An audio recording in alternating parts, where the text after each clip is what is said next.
जय गुरुदेव। सावन का मतलब होता है सतपुरुष जैसा बनना। साधना करने लग जाओगे तो आप भी सावन उस प्रभु जैसे बन सकते हो। बाबा उमाकांत जी महाराज ने ज्येष्ठ पूर्णिमा को 5 घंटे की साधना शिविर के समापन पर सत्संग में कहा कि आज ज्येष्ठ पूर्णिमा है और कल से आषाढ़ लग जाएगा। जब से आपने नामदान लिया तब से आपने जीवन में कई ज्येष्ठ पूर्णिमा आई, लेकिन जीवात्मा को ज्येष्ठ नहीं बना पाए। कुछ भी ऐसे गिने चुने लोग हैं कि जिनकी आत्मा उस प्रभु के पास जहाँ से यह अलग हुई थी पहुँची है। तभी उनके अंदर उनके गुण आए और वे ज्येष्ठ हो गए। अपने को वे छुपाए भले रहे, लेकिन उनमें शक्ति आ गई और वह शक्ति ज़रूरत पर उनके भी काम आती है। वह आएगी और ज़रूरत पड़ने पर प्रेमियों के भी काम आ जाएगी। तो उन्होंने मेहनत की, सत्संग की बातों को पकड़ा और जब रास्ता मिल गया, वहाँ तक पहुँचने का नामदान मिल गया और उन्होंने साधना की, अपने आचरण को सही रखा, खान पान को सही रखा, चरित्र को सही रखा, तो वे वहाँ तक पहुँच गए। सावन का मतलब होता है सतपुरुष जैसा बनना।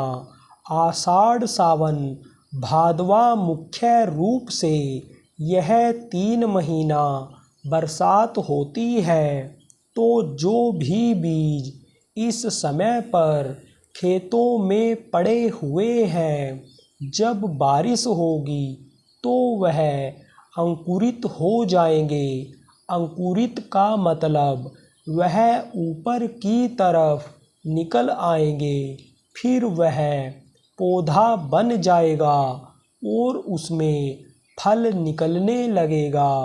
वह खाने के लिए हो जाएगा, वह जीवन दाता हो जाएगा। ऐसे ही इस जीव को समझना चाहिए कि माँ के पेट में जब था तब यह उम्मीद उसको थी कि हम बाहर जब निकलेंगे तो हम उस शरीर से साधना कर पाएंगे, हम सावन बन पाएंगे। सावन का मतलब क्या होता है? सावन का मतलब होता है सतपुरुष प्रभु के जैसा, अपने पिता जैसा बन पाएंगे।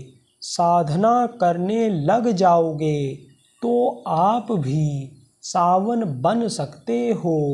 जीव को सावन बनने की उम्मीद अगर ना होती तो जीव को माँ के पेट में ज्ञान रहता है और वह माँ के पेट से बाहर निकलना ही नहीं पसंद करता।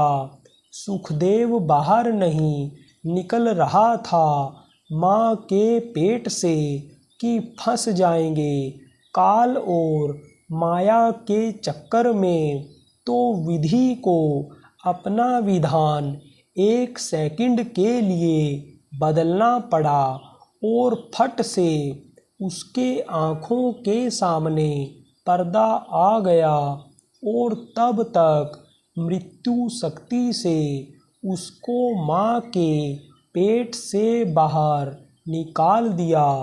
तो हम जितने भी लोग इस धरती पर आए थे कि हम सावन बन जाएंगे, आप यह समझ लो कि बीज उस वक़्त पर पड़ा था दिल और दिमाग में, लेकिन उसको हम आपने अंकुरित नहीं किया।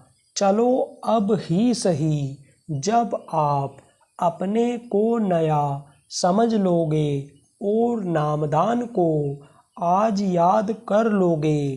कोई अगर भूल गए हो तो सत्संगियों से पूछ लोगे और सुमिरन ध्यान भजन करने लग जाओगे तो आप भी सावन बन सकते हो।